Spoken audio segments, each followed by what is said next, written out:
Hi everyone, this is Tuplex. Welcome back. Before I get started today, it was pointed out to me in Discord that in the steel area, my robotics networks between the left side and the right side are going to be connected. And we can see that by clicking on Logistics Network in Map View. That is unintentional.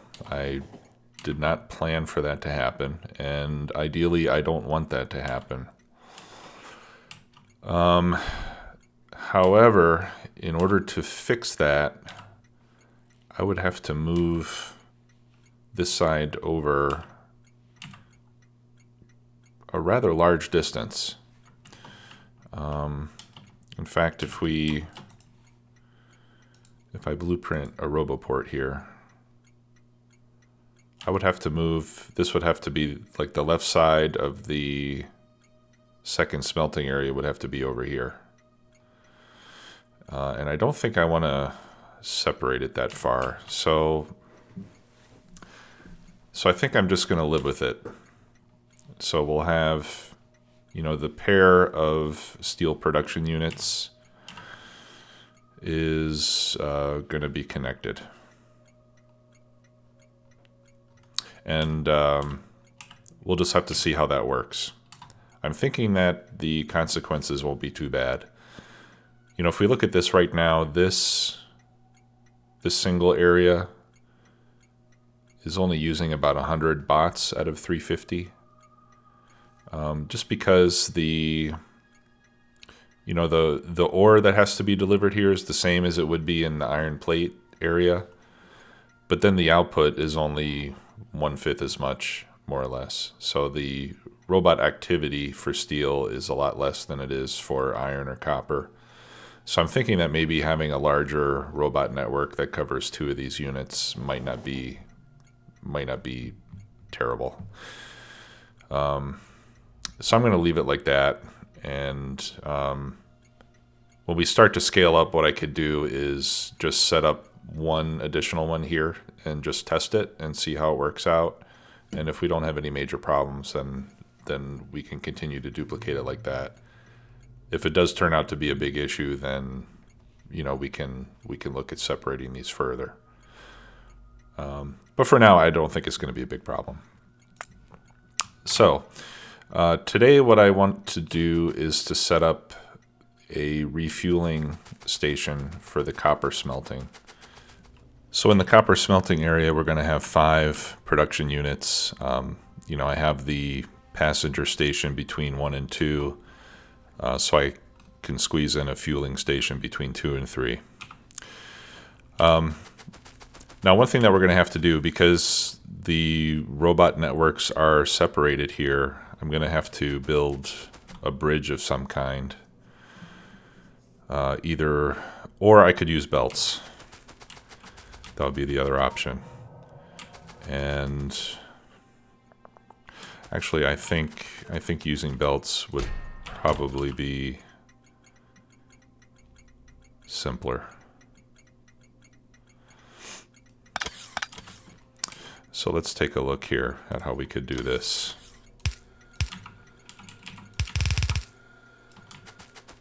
And I could run a belt up this side.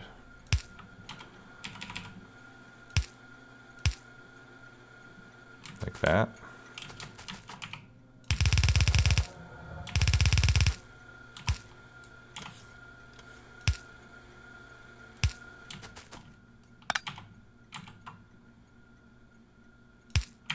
Might as well go maximum distance to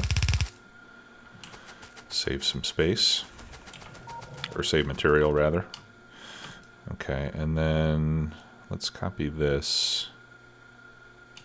Actually, let's copy this whole part there. Oops. And then I can paste this like that. That looks right.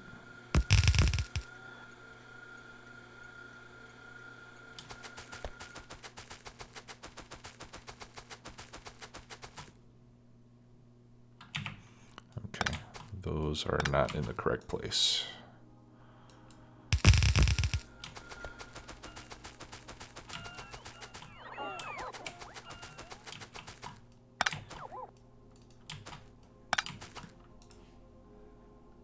I'll have to reverse the direction of these belts up here, obviously.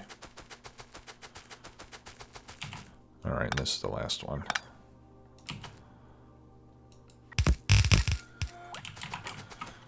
Okay, so in this case, we need these to come north.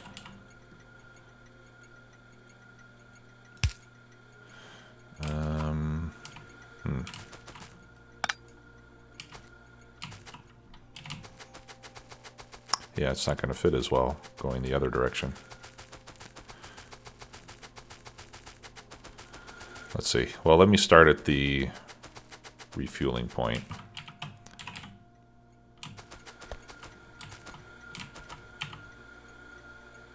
Yeah, I don't have quite enough room here, do I?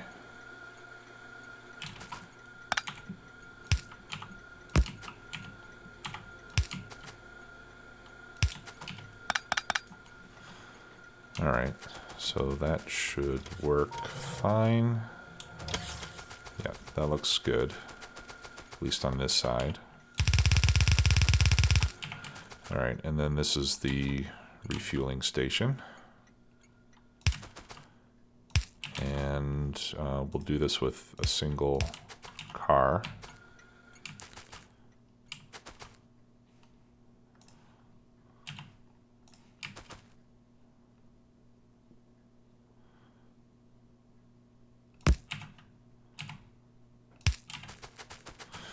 There we go. We'll use a stack inserter. I think a single one will be fine. And we can just fill up this whole chest. No, let's not fill up the whole chest. Let's just do 30. That's one train's worth of material. And then that'll come over here and split off in both directions. And then what we'll do is we'll monitor the inventory of that box, and we will enable this station only when rocket fuel is less than 10.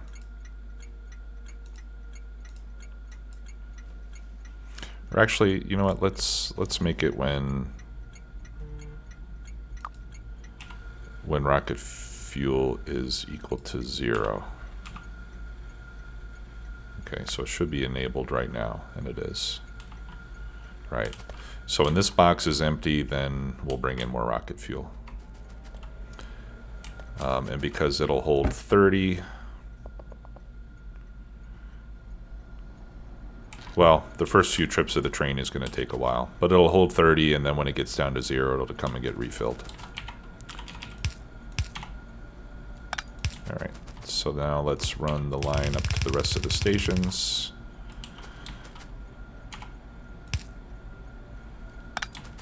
All right, that's not going to work.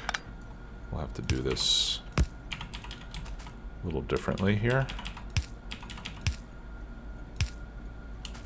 Like that.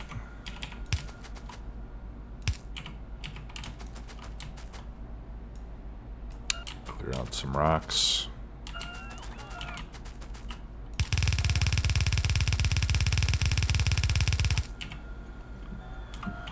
All right.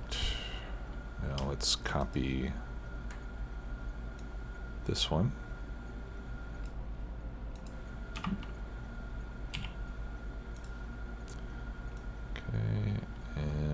Actually, I can leave that. I'll just clear out that part of it.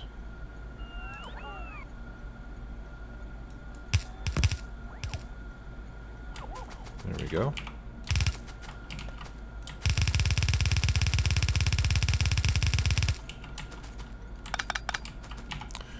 And the last one.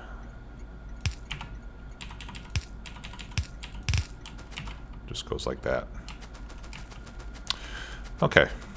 So now we have a refuel system for the copper trains.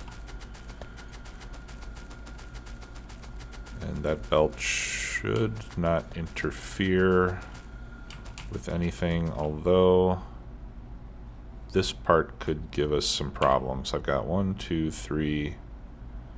I've only got a space of 3. 1, 2, 3. Okay, so this is going to have to go like this.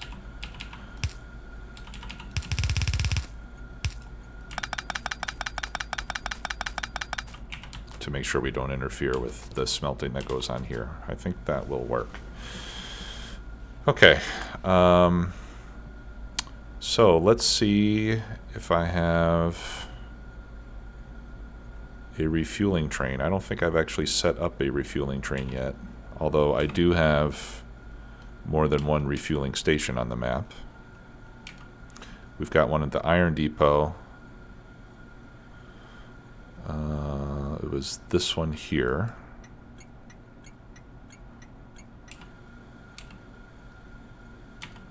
Okay. And I think that's the only other one that I've set up. So let's go back to the main base and let's set up a refueling train and get it deployed.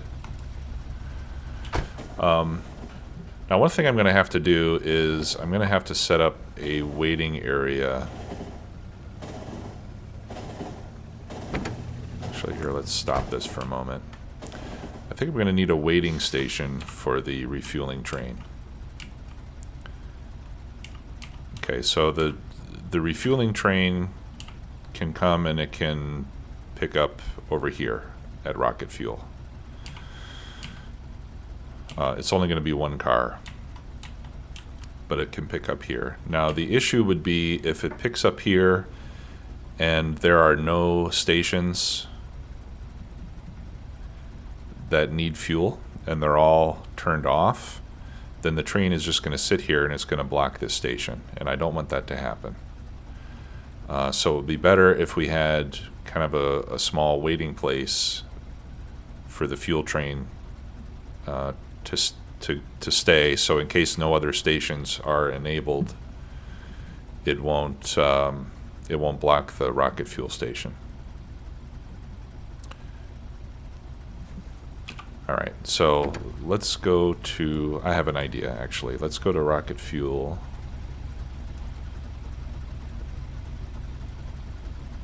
PAX. I think what I'll do is I will put the refueling station up here, and I'll feed it off of this belt, and that way the train can come and it can fill up, and if there's no stations open it can wait there and it won't block this one. I think that'll be the simplest way to manage that.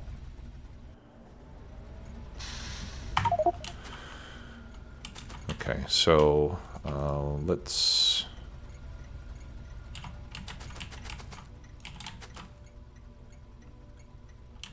see, 1, 2.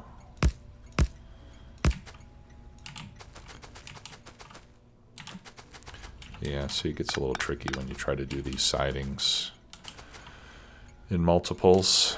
I think I know what we can do. Let's see. It's 1, 2, and then that track goes there.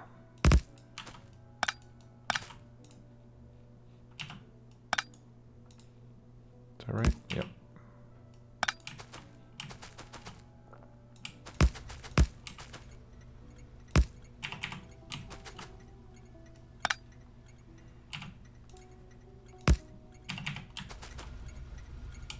There we go. Yeah, and we should have a signal there.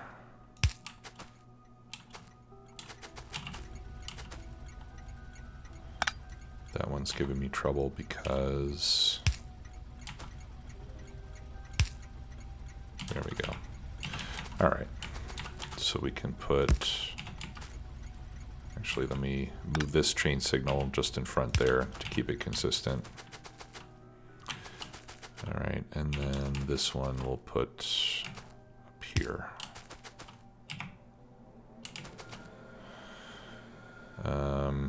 Yeah, and actually now my train is too long.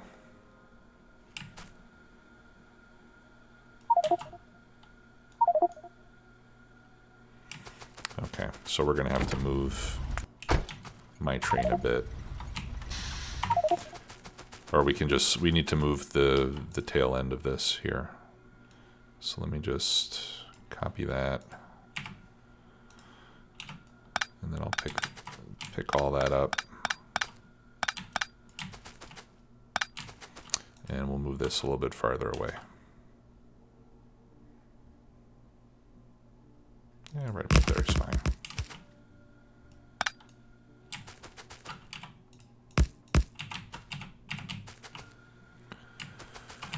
All right, now let's back this up, and I'm going to send it back to the station just so it parks in the correct spot, and that way I can see where to put that signal. There we go, and then we no longer need that one. Okay. So we'll call this one rocket fuel pickup, or fuel load. That seems okay. All right, and then we just need to get some fuel up here.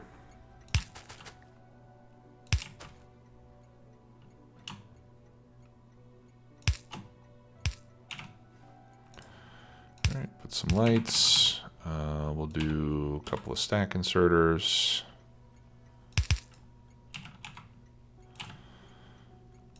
We'll do a couple of boxes. No, you know what? I think a single box is going to be fine. And do I have room for a belt? No, I don't. So let's do this. Okay, and then we just need to run a belt up there.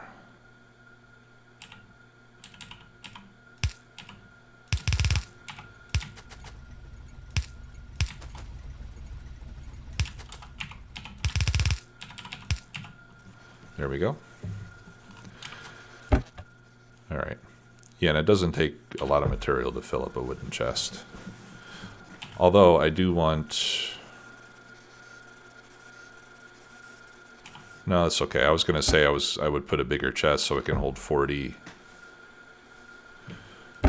stacks. Yeah, I should do that. Let's do a steel chest so it can hold 40 stacks. That way it can fill up a whole train. Okay, so let's go back to the main base, and then we will set up the refueling train. This is turning into a rather ugly train station. And I try to do this nice and neat every time. But I always seem to end up with at least one train station that looks like total garbage. And I think it's going to be that one. Alright, we can delete these markers now, since we've got other ones. Okay, so let's grab one locomotive and one wagon. And I think I have already set a train color for the rocket fuel. 214, 152, 78. Okay, that's easy to remember. 214, 152, 78.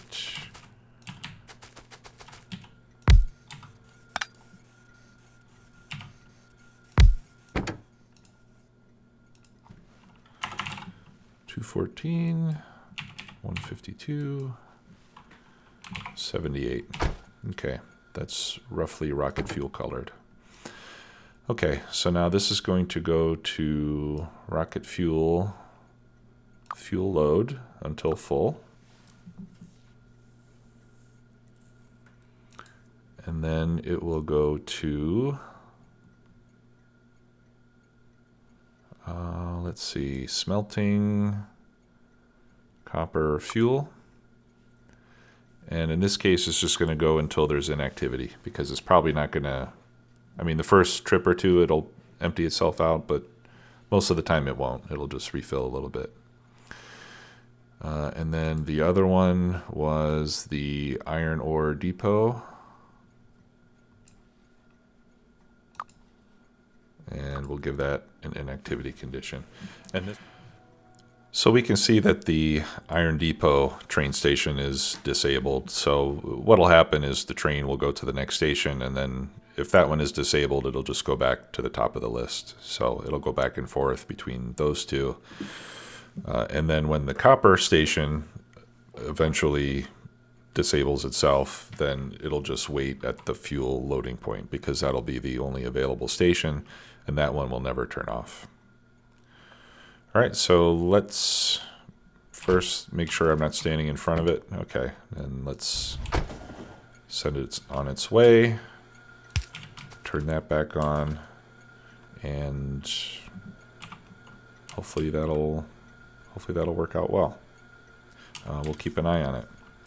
So copper in the meantime is looking pretty good. These are all completely full. Actually, I had another good suggestion, and that was to, rather than have these fill up to 4,800, which is the maximum, the suggestion was to fill them up to a little bit less than that, and that way when the bots are holding a couple of extra plates, I won't get that error message that they're out of storage, because there'll always be a little bit of room for them to drop off. So I think I'm going to do that. I'll just, I'll change these. Instead of 4,800, I'll set it to 4,700, for example. Or you could even go as high as probably 4,780, 4,790, something like that. But I thought that was a good idea, and I will make that change going forward. Okay, so now the fuel train is unloading at copper. I'm pretty sure this is going to require a few trips before these belts get full. That's okay. I mean, it's a little bit of somewhat of a waste, I suppose, to have so much fuel just sitting on belts. But I think this is a little bit easier than trying to set up bridges between each of the individual robot networks for the bots to take care of it. So this is a little bit of a simpler solution. And most of the time I go for simple rather than cool and fancy, because it eventually means less work in the long run. So, all right. So that's going to do it for today's episode. Thanks a lot for watching, and we'll see you next time. Take care now. Bye.